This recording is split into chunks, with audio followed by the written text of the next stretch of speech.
Hello everyone, Professor Cicerelli here. I wanted to show you some of the resources that our library has for really digging into your research paper topics and getting more information than just Google. This is not to say that Google is not a valuable resource. It is. I would even recommend using Wikipedia for just getting some ideas about your topic. I'm going to show you some other encyclopedia type sources you can use here with the library, uh, in addition to other ones, other kinds of sources. But I would definitely recommend using Wikipedia, just a quick Wikipedia search to give you a general idea about what's going on with your topic. Look into, for example, some of those keywords like names of people, names of places, important dates, important government agencies if you're looking at something that involves researching the government. Sorry, I want to close this little notification there. Sorry about that. So an improvement on Google with these library sources. So I would just have you look at this is the library homepage. It shows you all the different features here. You've got a live chat with the librarian if you want. You've got the most prominent thing though is the search. I'm going to show you the search tool here, and then I'm also going to show you the databases. Both have slightly different purposes, but I will show you. I'll show you that after. Actually, let's look first at the databases. I think what we'll do is we'll look at the databases first, and then then using what we find in the databases, we can then come back and we'll do a library search. Okay, so there are two databases. So when you the databases link here, when you think about a database, just think about it is a search. It's a search like you would search for in Google, except it's narrower, and it's also going to pull up resources for you that are not available on Google. There are two databases that I want to show you. So you click databases and it'll give you an A to Z list of them. There are a lot of them, 83. The two that I want you to look at, or that'll be valuable for doing our research, are under C. One of them is called CQ Researcher, and the other one is Credo Reference. Okay, so with CQ Researcher and Credo Reference, like I said, they're both just search tools that you can use. So let's try Credo Reference. It's going to ask you to put in your so because, like I said, this is information that is not available to the public. It's information that the university has to pay for. So when you click on it, it's going to ask you to put in your St. Peter's login information. And you can narrow down your topic based on, let's say you're doing something like violence in the workplace, minimum wage. You could click these, and what it'll do is it'll give you sort of a little paragraph or two about that topic. Kind of like a little encyclopedia entry almost. Like this one here is an encyclopedia entry. And what you can use this encyclopedia entry for, and you could find something similar on Wikipedia or something. But this is, like I said, this is a little more. It's a little more vetted. There's more fact checking in this, so I would rely more on this than I would on Wikipedia. But not to say Wikipedia isn't useful. But look through this and look at some of the keywords you'd be able to pull out of something like this.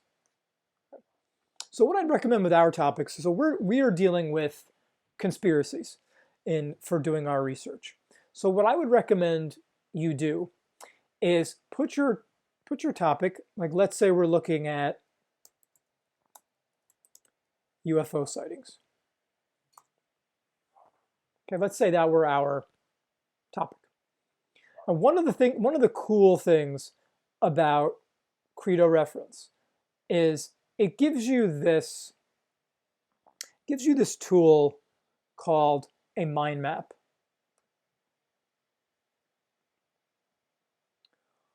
So the mind map is a way for you to generate other keywords that you might want to use in your search. So what we'll do is we'll take a topic like maybe we'll just say UFO sightings. Let's just do that. Oh, okay, it still pulls up the same. Okay.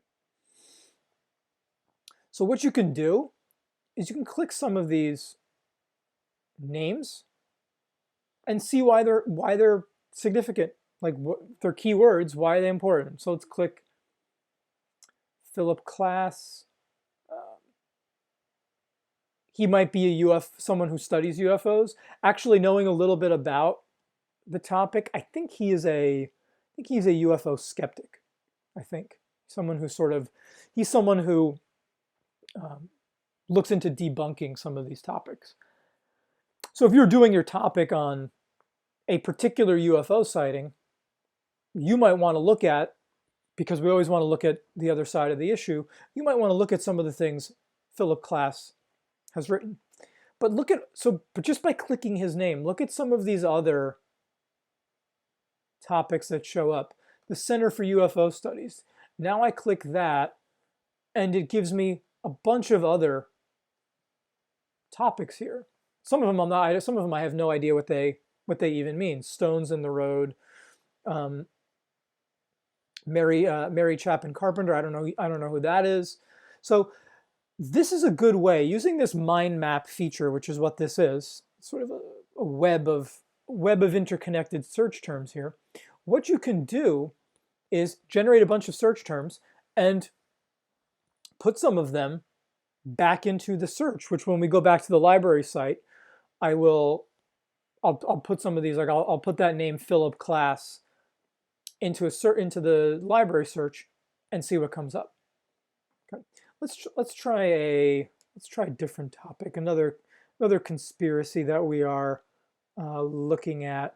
Someone's doing the Kennedy assassination. Let's do that. Now this one might ask me to be a little more specific because there were 2 Kennedys that were assassinated. But yeah, I think it's already put in the assassination of John F. Kennedy for us. So here are some good search terms that we could look up. For example, Lee Harvey Oswald. The mainstream explanation for how Kennedy died is Lee Harvey Oswald shot him. So I want to know information about him. So if I click him, it'll give me some other good keywords. Some people who've written books about him. Gerald Posner is one of them. Trial of Clay Shaw. This is an important detail. When we talk about the assassination for Klass, we're going to be looking at one particular kind of conspiracy theory, or one theory about another explanation for what might have happened to John F. Kennedy. And one of the theories for what happened to John F. Kennedy is that there was a conspiracy going on in New Orleans, and that this conspiracy involved a man by the name of Clay Shaw. And we'll look into that conspiracy in class, but there are lots of other conspiracies about what might have happened with JFK. The Warren Commission is an important term there. So just by clicking some of these, I start to get some other names. Like that's a new name that shows up. Let me click that name and see what happens. Look at some of these other names I get.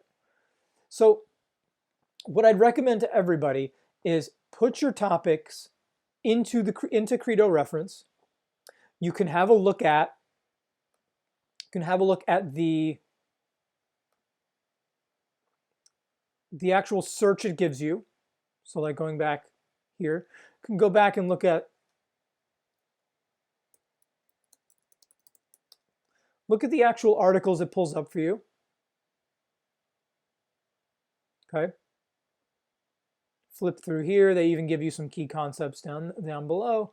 But then also check out this mind map feature over here, which will really help you generate some good keywords. Okay, so Credo Reference is definitely one that I recommend for everybody to try out. The other CQ Researcher, and we can check that one out too. That one tends to be more recent stuff, like we might not find, because it has to do more with like today's issues. So if you're doing a more recent conspiracy, CQ Researcher might be a good source to look at. And what's cool about CQ Researcher, like let me think of a more recent conspiracy. Someone's doing, I think someone's doing the 9/11 conspiracy.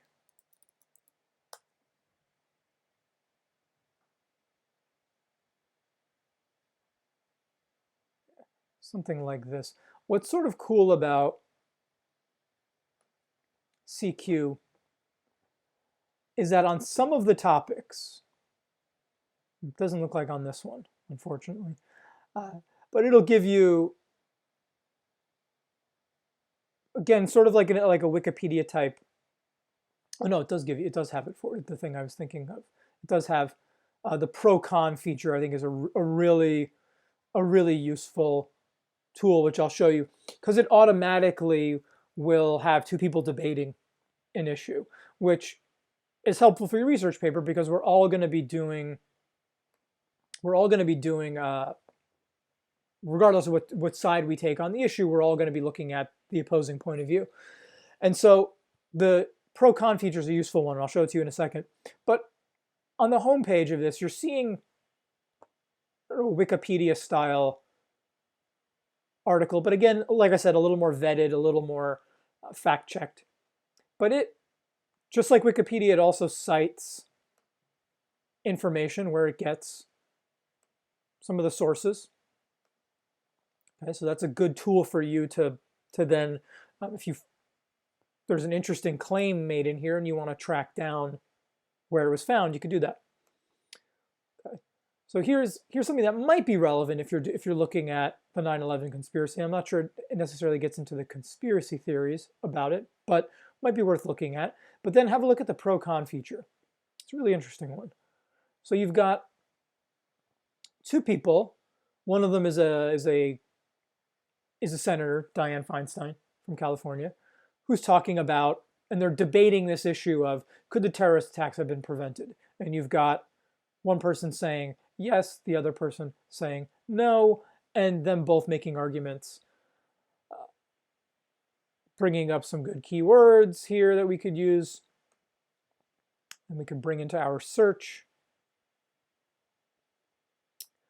But CQ is useful. I'm trying to think of another one.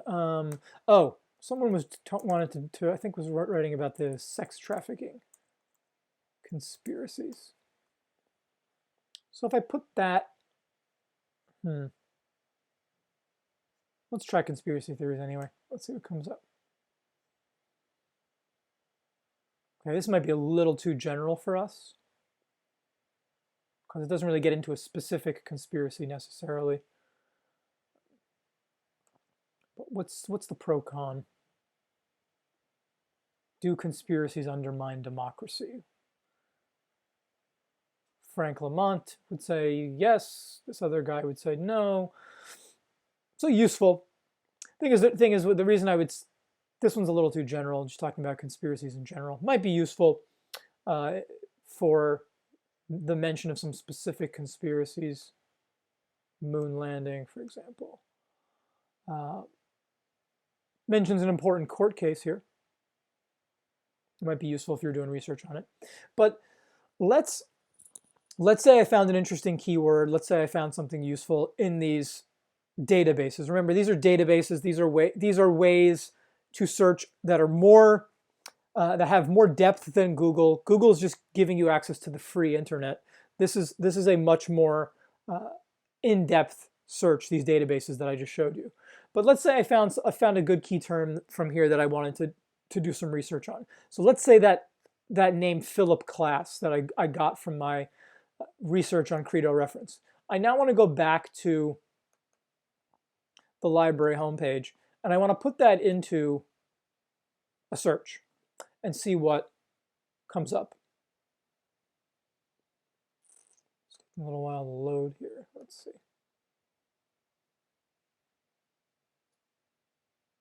Okay. So we're back on our library. Let's go to the library page. Okay.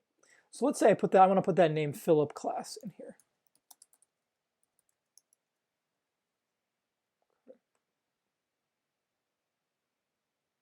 So there are a couple things that I might. So you're already seeing that the library's got a bunch of stuff. It's going to be useful. Some of the things are by Philip class, so you'll be able to filter through all of this stuff on the left-hand side here. I can show you how to do that. But one thing that you might want to do, because if I just put the name Philip class into the search, some of the first searches are going to be this name Philip class together, but some of the other search results might just be the name Philip showing up somewhere in the article and then the name class showing up somewhere. So to tell the search engine that I want just this name showing up, I could do that. Okay. Now it got rid of all my searches because I think they're using the middle initial, Philip J class. Okay. So now I have a much more reasonable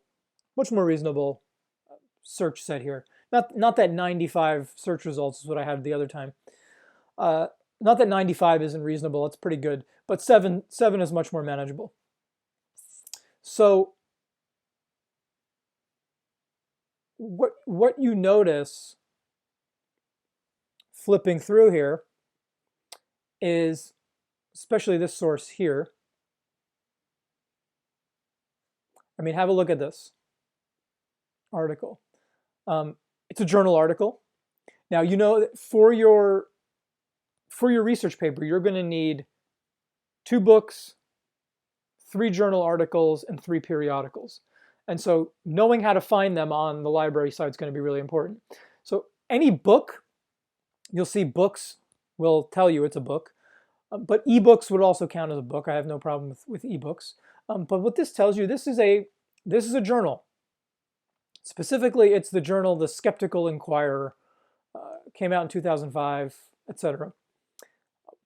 So The Skeptical Inquirer, this tells you that from my suspicion and my memory was that Philip Klass was a UFO skeptic, somebody who debunks UFO claims.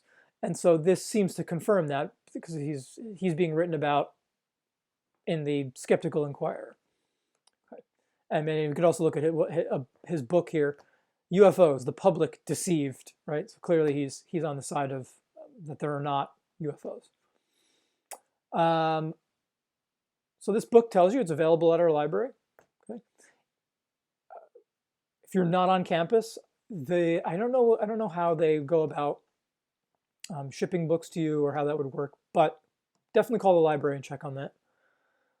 But if it's an ebook, you have access to it as long as you have your St. Peter's login info. Okay, so notice some of the filters here on the left-hand side. What I can do. Okay, I can search for libraries worldwide. Okay, this pulls up a lot more sources. Okay, and the reason you would do that is because the library also has a tool where you can request books, you can request articles, and I'll show you that before we close the video out. But that's the reason you would do that. But if you just want to find things that are within our library, you can select that. Okay. You can also go in here and select, okay, what do I want? Do I want a book? Do I want an article? Okay, so we'll just pull up articles for you. Okay, so the difference between an article, like a scholarly article, and a periodical, is that your journal articles are going to come out less frequently. They usually have more editors. Okay, so they're usually more in-depth process in checking them, and they they tend to be written in a little more of a, I guess you could say, advanced, written for a more advanced reader, whereas the periodicals are going to come out much more frequently, like your New York Times article, your Time Magazine article, going to be written for a more popular audience, come out much more frequently, like every week or every day even. So just be aware of that. So as we're flipping through here, it looks like most of these are journal articles. Just flip through.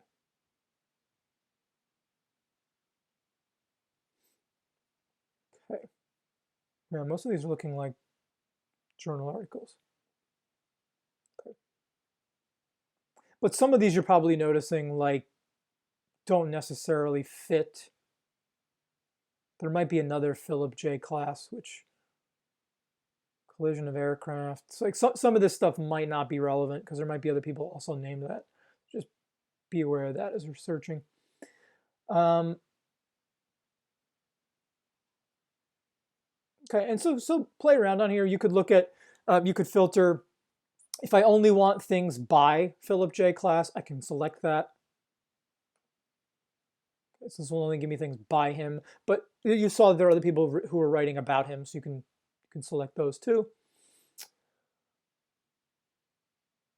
Okay. Languages, audience.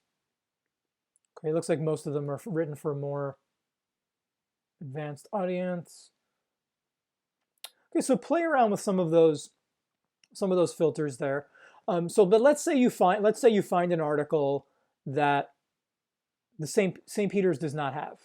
Okay, like you're searching libraries worldwide, and you want that article. It's useful for what you're going to be doing research on. If you go back to the library homepage, on this page here, you can go to interlibrary loan. Click that, and you can and you'll click here for a book or media request form, or an article request. So book, there are two different forms. I've used both of these, and the library is really good at getting things to you right away. If it's an article that you're requesting online, they'll send you an email and there'll be a link. There'll be a digital link to it where you can print it out, etc. If it's a book, it'll show up at the library and you pick it up. Maybe you'll have it shipped to you. But either one of these, you'll click one of these and you'll fill out the form.